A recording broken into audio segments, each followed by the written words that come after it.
Hello everyone. Today I'm going to teach you how to create Baked Alaska. Now everyone's favorite part of their meal is the dessert, where the big epic finale. We're going to, now Baked Alaska is a special dish that sounds intimidating to make because it involves ice cream. It also involves baking it, which are two things that don't sound like they go together, but if you're very careful, they work out just particularly well.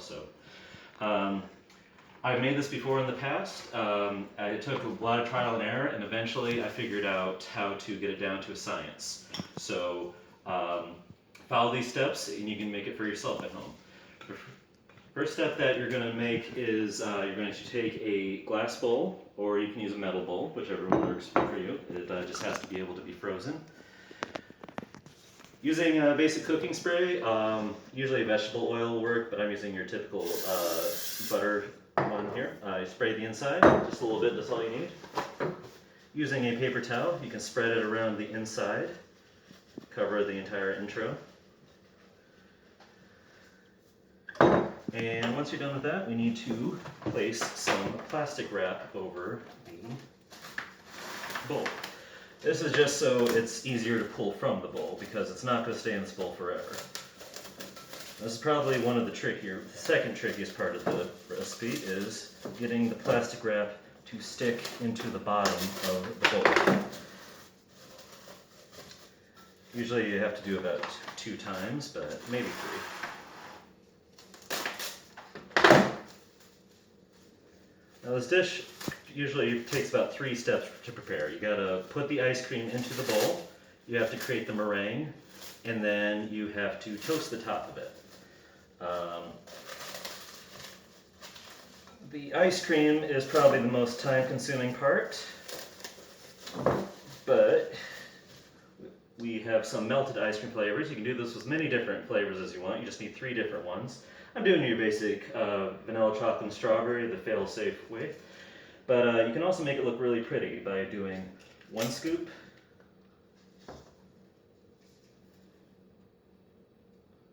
2 scoops, and then 3 scoops. And then you just alternate them into there. So, like I said, I'm using chocolate, strawberry, and vanilla right now, but you can be as creative as you want. You can also make this even simpler by just getting straight up Neapolitan ice cream and just putting scoops in there as in a just a variation of colors. But one of the biggest draws of this is the look of said Baked Alaska, and when you slice into it, you pull out a slice and it's a nice little vibrant spectrum of colors. So, now one flavors that I know you don't want to mix together is mango and chocolate. I did that once, and I'm not going to make that mistake again. So, but you know, vanilla chocolate and strawberry, that's what goes on a banana split. That's what can go into your Baked Alaska.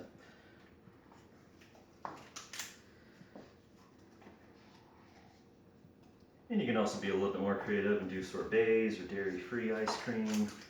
Just as long as it's frozen and it's creamy, it'll go good in this. And strawberries just about done.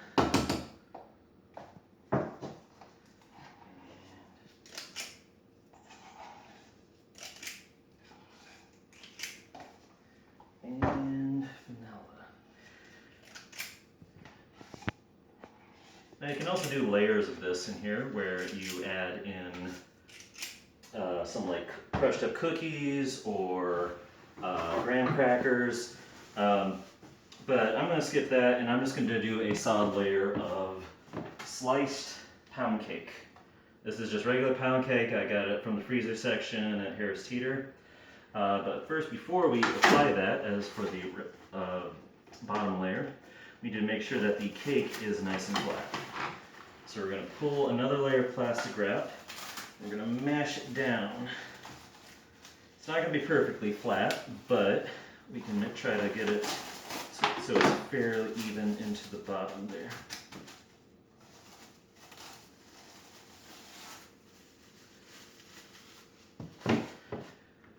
So Then we're just going to place the sliced in about 1 inch each into to a solid layer into the bottom. It's not going to be completely solid, it's just going to be spaces.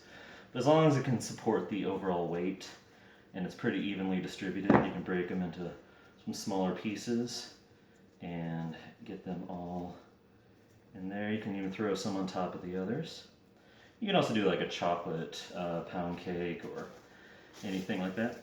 So after you get it nice in there, you're going to stretch yet another layer of plastic wrap, and this time you're just going to drape it over the top. Get it nice and round in there. And then we need to put it in the freezer for at least 3 hours or up to 2 weeks. Now I'm not going to make you wait here for 3 hours with me, so luckily enough I have another one that was prepared a little earlier for the next step. But before we move on to that next step, we need to make the most difficult part of the baked Alaska, which is the meringue.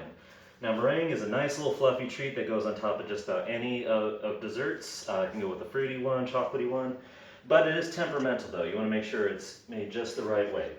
Now meringue, you have to make sure that your eggs are at room temperature, and you're going to want at least 6 of them, and you crack them, and you just need the egg whites. Now, to separate the egg whites, I find the best way is to pour the yolk directly into your hand and kind of roll it around and let the egg whites drip between your fingers. Now, a single drop of the yolk can ruin the meringue, so you want to make sure that you're very, very careful and gentle with that.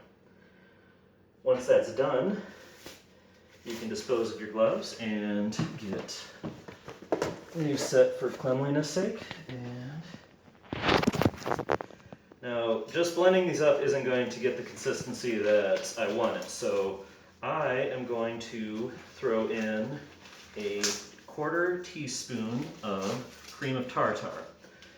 This will make just about anything you put it in fluffy if you beat it hard enough. Just a little bit of that, and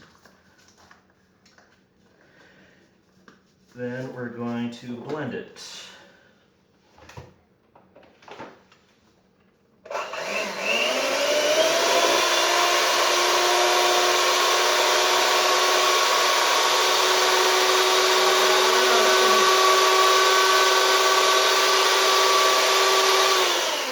For a high speed for about 3 minutes, and after about 3 minutes are done, you just throw in some sugar, and by the time you're done for about over 6 minutes blending overall, you'll have a nice fluffy texture.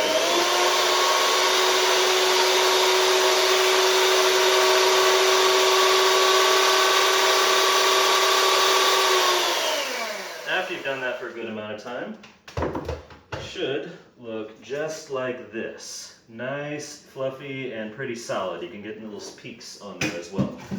Now this is going to be our main topping. We're going to take a nice little cake surface. This pot's about 8 inches across, so we just have to make sure the pan's a little bit wider than that. And because we greased the interior, it should come out without too much hassle. Just needs a little gentle prompting.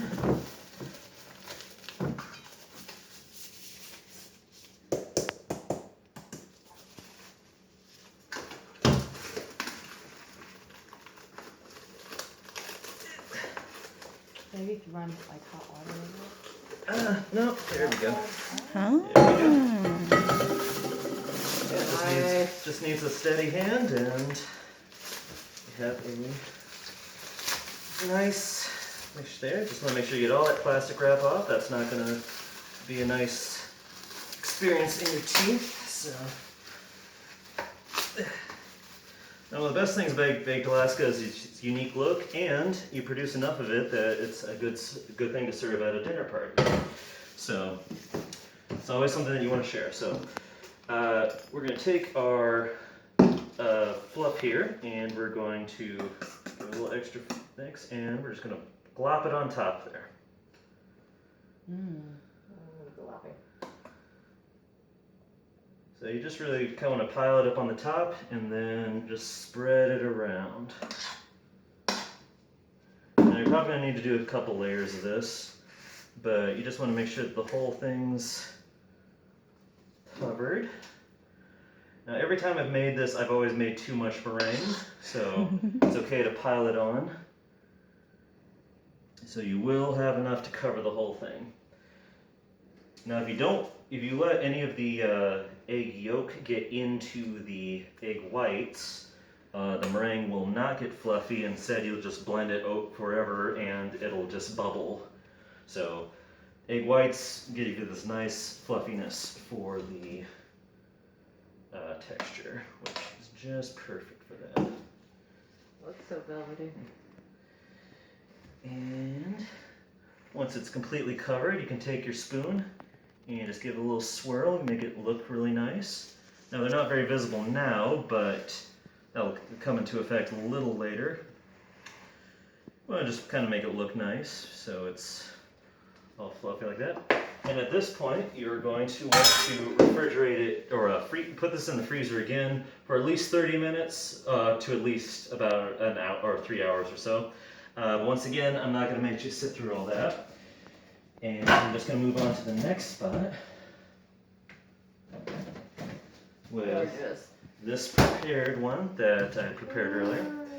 Once it's nice and solidified like that, it still has a little bit of give to it, but it still holds its shape a lot better than the one that I just put in there.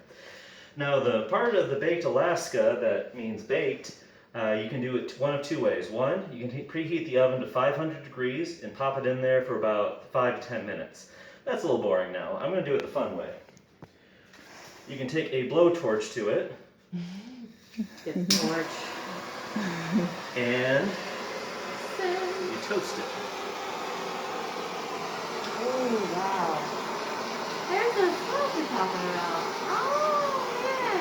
That looks so good.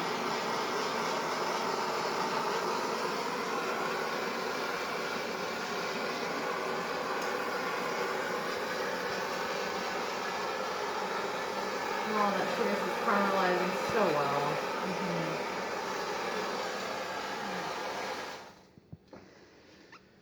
And once your blowtorch has been safely turned off, you then turn and look at your nicely caramelized baked Alaska. It has a beautiful color to it, and all those swirls come into effect where you can see them now. Now we move on to the best part of it, eating it. You then slice into your baked Alaska just like you would a cake. It might be a little hard since it's been in the freezer for about a day. Oops. It is very solid though, so let me grab another bigger knife here.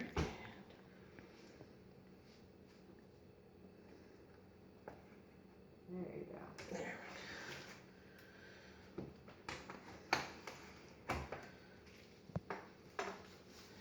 And thank you. And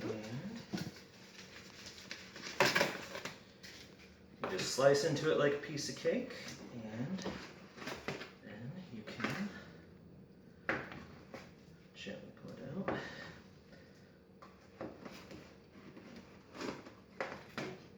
Then you just pull out a slice.